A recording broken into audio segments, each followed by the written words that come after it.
Good afternoon, everyone. I'm assuming you're watching this in the afternoon. I could be wrong. You could be watching it at night.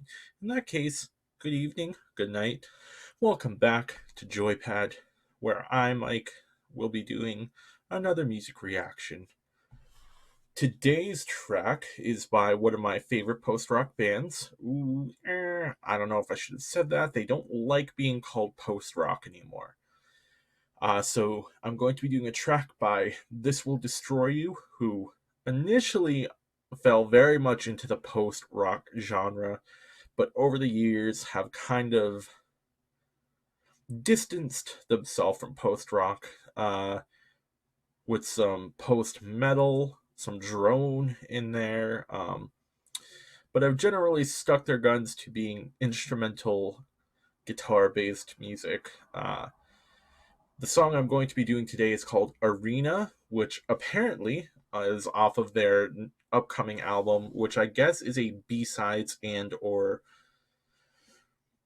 variations, since it's called Variations and Rarities album from 2004 to 2019. So 15 years this band has been around, and I've enjoyed basically everything they've put out. This song is called Arena, and I have no idea when it's from. It's coming on this new album, but I don't know when in their career they wrote it. So let's see where it goes. By the way, instrumental track, most likely. I would be extremely surprised if there were vocals.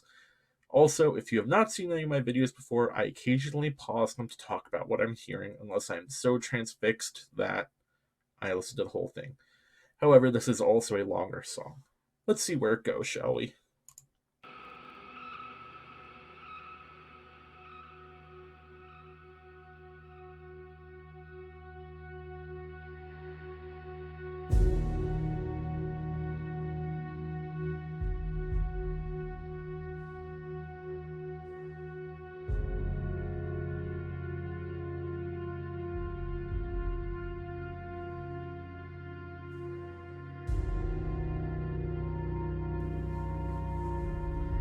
It already sounds like it'll be more akin to their earlier work from the Young Mountain EP or their self titled.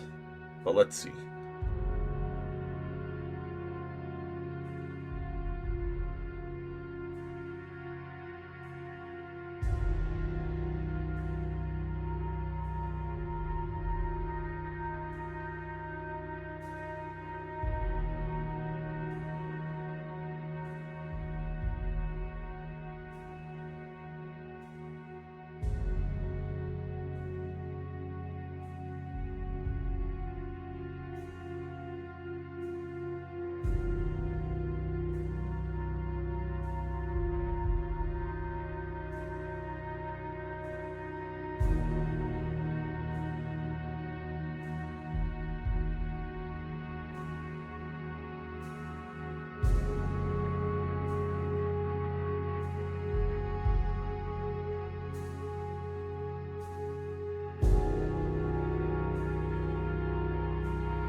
Here it comes.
Okay, so you can see a lot of linked videos that I have. Of course, it's all gaming and music.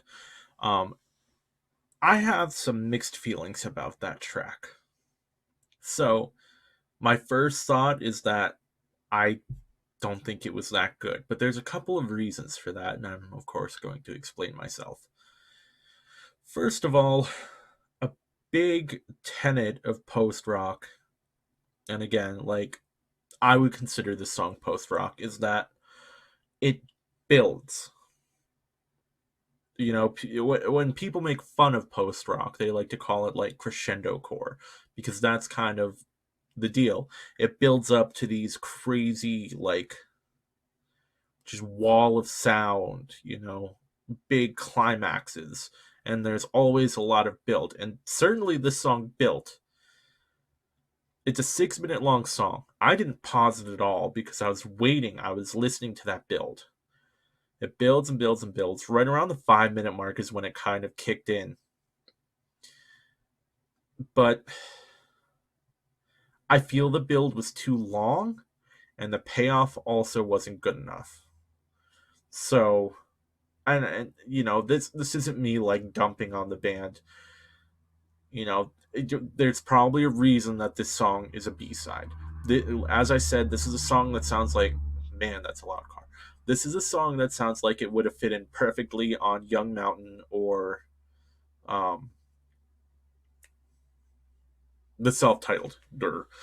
Uh, and I feel a lot of the songs on those two albums are better than this one. My other thought, however, is that this song would be amazing live, especially as a closer, because I could tell from the way it was building, and by the time it hit that mark where, and you saw me tap my ear, it was actually this ear, and the reason for that was you could hear the build. Obviously, you can usually always hear the build in the drums. You could hear them hitting that ride a little harder as they go through those repetitions, but you could hear the static crackle of the guitar feedback or the distortion, whatever you want to call it, in the right channel. So you could hear it building. And I feel like they've kind of done that wall of sound type, you know, I can't think of a better word than sound.